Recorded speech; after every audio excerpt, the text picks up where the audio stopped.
ஆண்டவரும் இரட்சகருமாகிய இயேசு கிறிஸ்துவின் நாமத்தில் வாழ்த்துக்கள். இந்த நாளிலும் என்னாகமும் 32வது அதிகாரத்தை நாம் கற்றுக்கொள்வோம்.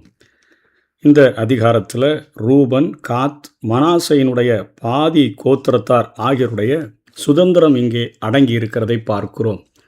ரூபன் புத்திரருக்கும் காத் புத்திரருக்கும் ஆடு மாடுகள் மிகவும் திரளாயிருந்தது. அவர்கள் யாசேர் தேசத்தையும் கீலேயா தேசத்தையும் பார்த்தபோது அது ஆடு மாடுகளுக்கு தகுந்த இடம் என்று கண்டார்கள். ஆகையால் ரூபன் புத்திரரும் காத் புத்திரரும் வந்து மோசேயையும் ஆசாரியனாகிய எலியாசாரையும் சபையின் பிரபுக்களையும் நோக்கி, கர்த்தர் இஸ்ரவேல் சபைக்கு முன்பாக முறியடித்த அதரோத், தீபோன், யாசேர், நிம்ரா, எஸ்போன், எலேயாவே நாடானது ஆடு மாடுகளுக்கு தகுந்த இடம், அதாவது சேபாம், நேபா, பேயோன் என்னும் பட்டணங்களை சேர்ந்த நாடு, ஆடு மாடுகளுக்கு தகுந்த இடம். உமது அடியாருக்கு ஆடு மாடுகள் உண்டு. உம்முடைய கண்களில் எங்களுக்கு தயை கிடைத்ததானால் எங்களை யோர்தான் நதிக்கு அப்புறம் கடந்து போக பன்னீராக இந்த நாட்டை உமது அடியாருக்கு காணியாட்சியாக கொடுக்க வேண்டும் என்றார்கள் என்று பார்க்கிறோம்.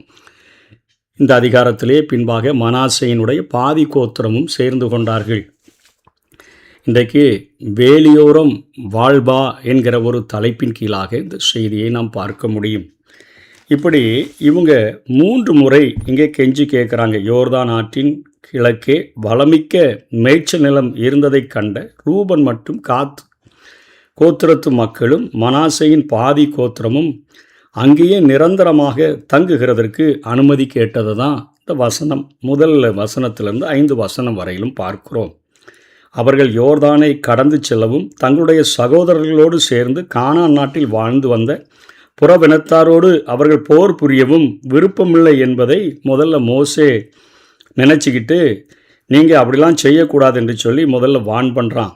ஆனால் வாக்குத்தத்தம் பண்ணப்பட்ட நாட்டுக்குள் இஸ்ரவேல் செல்வதை காதேஸ் பர்னேயாவில் தடுத்து அவர்களை திடனற்று போகும்படி செய்ததும் இவர்களுடைய பிதாக்கள் தான். ஆனால் இப்போ ரூபன் மற்றும் காத் கோத்திரத்து மக்கள் யோர்தானுக்கு மேற்கில் உள்ள நிலப்பகுதியை கைப்பற்றுகிறதற்காக போர் புரிய தாங்கள் விருப்பம் கொண்டிருப்பதாக 3 முறை அவர்கள் இங்கே உறுதியளிக்கிறதை தான் 16வது வசனத்திலிருந்து 32வது வசனம் வரையிலும் பார்க்கிறோம். நாங்கள் கிழக்கில் குடியிருக்கிறோம், ஆனால் இங்கே நாங்கள் தொழுவங்களெல்லாம் கட்டி வீடுகளை கட்டி எங்களுடைய மனைவிகள் எங்களுடைய மந்தைகள் எல்லாத்தையும் இங்கே தங்க வச்சுட்டு நாங்கள் யோர்தானில் எல்லாரும் அந்த தங்கள் காணியாட்சியை பெற்றுக்கொள்ளுகிற வரையிலும் அவர்களோடு கூட நாங்கள் யுத்தத்துக்கு கட்டாயம் வர்றோம் அப்படின்னு வாக்கு கொடுக்கிறார்கள். மோசே அவர்களுடைய வேண்டுதல்களுக்கு அவன் இணங்கினான் என்று பார்க்கிறோம். அவன் அவர்களுக்கு இடத்தை அளிக்கலை, அனுமதி கொடுக்கிறதைத்தான் அதை இங்கே வேண்டுதலுக்கு இணங்கினான் என்று பார்க்கிறோம். எமோரியரின் அரசனாகிய சீகோனின் நாட்டையும் பாசானின் அரசனாகிய ஓகியின் நாட்டையும் ரூபன், காத் மற்றும் யோசேப்பின் மகனாகிய மனாசையினுடைய பாதி கோத்திரத்தார்கள் கைப்பற்றி கொண்டார்கள். அவர்கள் அங்கே அரணான பட்டணங்களையும் மந்தைகளுக்கான தொழுவங்களையும் கட்டினார்கள். மேலும் அங்கிருந்த சிறு பட்டணங்களையும் சிற்றூர்களையும் அவர்கள் கைப்பற்றினதை 33வது வசனத்திலிருந்து 42வது வசனம் வரையிலும் பார்க்கிறோம். அந்த நிலப்பகுதி வளமிக்கதாக இருந்த போதிலும் பகைஞர்கள் எளிதில் தாக்குவதற்கு ஏதுவாக அது யோர்தான் தான் நல்ல பாதுகாப்பாக இருந்தது. அந்த பகுதியாக இருந்த காரணத்தினால ரூபனும் காத்தும் மனாசையினுடைய பாதி கோத்திரமும் அதை ஞானமற்ற முறையில் அவர்கள் கண்களுக்கு செழிப்பாக இருக்குதேன்னு சொல்லி தெரிந்து கொண்டார்கள். யோர்தான் ஆற்றின் பாதுகாப்பு அவர்களுக்கு இல்லை. பிற்காலத்தில் எதிரிகளினால் தோற்கடிக்கப்பட்டு முதல்ல சிறைபிடித்து கொண்டு போகப்பட்டவர்களும் இந்த ரூபன், காத், மனாசையினுடைய பாதி கோத்திரத்தை தான். யுத்தத்துக்கு யார் வந்தாலும் முதல்ல சிறைபிடிச்சிட்டு கொண்டு போகிறது இந்த 2 கோத்திரம், அந்த மீதி பாதி கோத்திரத்தை தான். யோர்தானுக்கு கிழக்கே தங்காதிருப்பார்கள் எனில் அப்பகுதி என்னவாயிருக்கும் என்பது ஒரு கேள்விதான். ஆனால் தேவன் இப்பகுதியை அவர்களுக்கு கொடுத்தார். அவர்கள் அதை உடைமையாக்கி கொண்டார்கள் என்று உபாகமம் 2வது அதிகாரம் 24, 31 மற்றும் 3வது அதிகாரம் 2ஆம் வசனங்களில் நம்ம பின்னாடியும் நம்ம அதை பார்க்க போகிறோம். இந்த அதிகாரத்தில் இன்றைக்கு ஆவியானவர் நம்மை பார்த்து கேட்கிற கேள்வி என்ன? வேலியோரம் வாழ்வதா? அதாவது ரூபன் புத்திரரும் காத் புத்திரரும் மனாசையின் பாதி கோத்திரத்தாரும் யோர்தானின் கிழக்கு கரையில் தங்கள் வாழ்விடத்தை தெரிந்து கொண்டதைத்தான் இந்த அதிகாரத்தில் பார்க்கிறோம். அவர்களை அழைத்து வந்தது இந்த தேசத்துக்கு தானா என்கிற கேள்வி நமக்கு எழும். அவர்கள் கர்த்தரின் அந்த தேசத்தை விட கண்களுக்கு பிரியமான தேசம் போதும் என்று அவர்கள் தீர்மானித்து விட்டார்கள். இன்றைக்கும் பரலோகம் வேண்டாங்க, உலக வாழ்க்கையில் எங்களை வச்சுருக்கிறீங்களா, இங்கே நாங்கள் ரொம்ப செழிப்பாக நல்லபடியாக வாழ்ந்தா போதுன்னு சொல்லி அதற்கேற்ற போதகர்களை சேர்த்து கொண்டு உலக பிரகாரமான ஆசிகள், உலக பிரகாரமான ஆசீர்வாதங்களுக்காக இந்த தேசத்திலேயே நாங்களும் எங்கள் சந்ததிகளை எத்தனையோ ஆண்டுகள் வாழப்போகிறோம் என்பது போல, மரணமே இல்லை எங்களுக்கு அப்படிங்கிறது போல தான் இன்றைக்கு மக்கள் வாழ்ந்து கொண்டிருக்கிறார்கள். இந்த தேசத்துக்காக ஆண்டவர் ஒவ்வொருவரையும் அழைக்கவில்லை என்பதை நாம் புரிந்து கொள்ள வேண்டும். பூமிக்குரியவைகளை அல்ல, மேலானவைகளை நாடுங்கள் என்று தான் வேதம் நம்மை எச்சரிக்கிறது.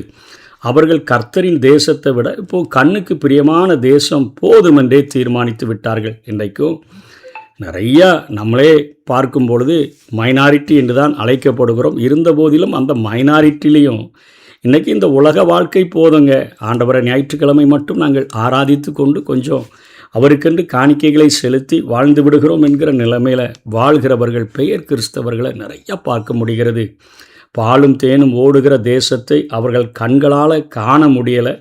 அவர்கள் மனம் அந்த மகிமையின் தேசத்தை நாடாமல் வேலியோர அந்த நாட்டில் நாங்கள் படுத்து கிடந்தால் போதும் அப்படிங்க அவர்களுடைய மனம் முதல்ல படுத்ததுனால அவர்கள் அங்கே தங்கி அரணான காரியங்களை கட்டி மந்தைகளுக்கு தொழுவங்களெல்லாம் கட்டி குடியேறிட்டாங்க.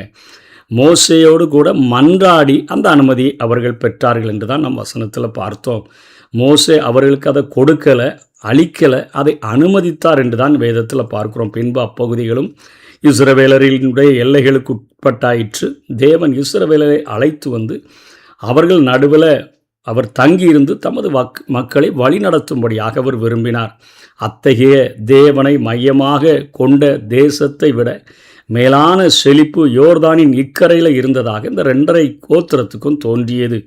யுத்தங்கள் முடிந்த பின்புதான் தேவனின் மையம் கானானில் இருப்பதை உணர்ந்து அவர்களோடு உறவு உண்டென காட்டுகிறதற்கு இவங்க ஒரு பெரிய பலிபீடத்தை கட்டிவிட்டார்கள் என்று யோசுவாவில் நாம் 22வது அதிகாரத்தில் பார்க்க போகிறோம். கானான் தேசத்தில் இருக்கிறவங்களோடு கூட எங்களுக்கு தொடர்பு இருக்கிறது என்பதை காட்டும்படியாக இங்கே பலிபீடத்தை கட்டிட்டாங்க. இன்றும் எல்லைக்கோட்டு ஓர கிறிஸ்தவர்கள், அதாவது வேலியோரம் வாருகிற கிறிஸ்தவர்கள் தான் இன்றைக்கும் அதிகமாக இருக்கிறாங்க. கர்த்தரை மையமாக கொண்ட ஒரு தனி வாழ்க்கையை விரும்புகிறதில்லை. கர்த்தரை மையமாக கொண்ட சபை வாழ்க்கையை விரும்புகிறதில்லை. அவைகள் தேவையில்லை என்றே நினைக்கிறதை நாம் பார்க்கிறோம். ரட்சிக்கப்பட்டால் போதும், கொஞ்சம் வசதியாக சாய்ந்து உட்காரும் இடமுடைய ஒரு திருச்சபை இருந்தால் போதும், கொஞ்சம் கஷ்டமில்லாத ஒரு வாழ்க்கை எங்களுக்கு போதுங்க.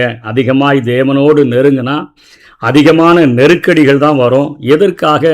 கர்த்தருக்காக இறங்கி சென்று ஊழியம் செஞ்சு உலகத்தில் கிடைக்கும் வேலை வாய்ப்பை இழந்துட்டு, கல்வியை இழந்துட்டு, கல்வி வாய்ப்பை இழந்துட்டு, சுகபோகங்களை இழந்துட்டு, ஏன் அனுகூலங்களெல்லாம் நம்ம தவற விடணும்? எதற்காக நாம் பிறரிடம் சாட்சி கூறணும்? அல்லது எதற்காக தான் நம்ம சுவிசேஷத்தை அறிவிக்கணும்? நான் ரட்சிக்கப்பட்டால் போதுமே, என் ஆத்துமா முக்கியம், அதை நான் பாதுகாத்தா போதுமே, பரலோகத்தில் நமக்கும் இடம் கிடைக்குமே, அது போதும்னு சொல்லி வாழ்கிற அநேகரை பார்க்கிறோம்.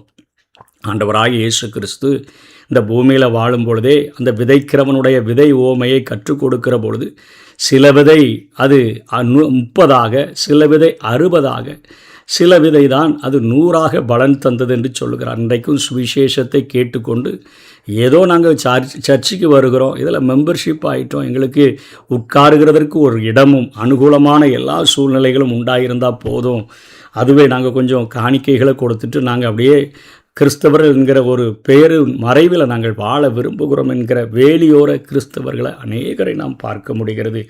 இத்தகைய வேலியோர கிறிஸ்தவம் தேவனை மையமாக கொண்ட வாழ்வுகளை எட்டித்தான் பார்க்க முடியுமே ஒழிய, ஆராய்ந்து பார்த்தால் உள்ளே தன்னலத்தில் அவர்கள் தொழுவங்களை அமைத்திருப்பதைத்தான் உணர முடியும். இதுவரைக்கும் இன்றைக்கி நம்ம வேலியோரத்தில் நாம் வாழப்போகிறோம்.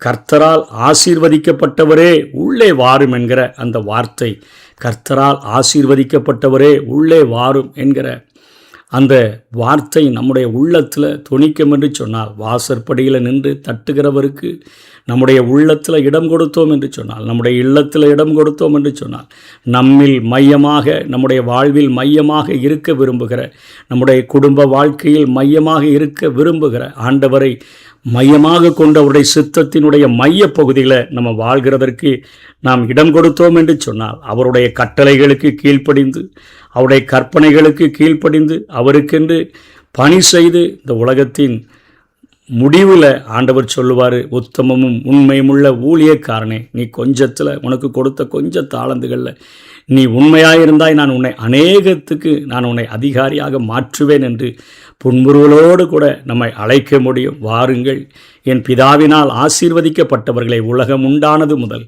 உங்களுக்கென்று ஆயத்தமாக்கப்பட்டிருக்கிற இந்த ராஜ்யத்தை அனுபவிக்க வாருங்கள் என்று ஆண்டவர் அழைக்க முடியும்.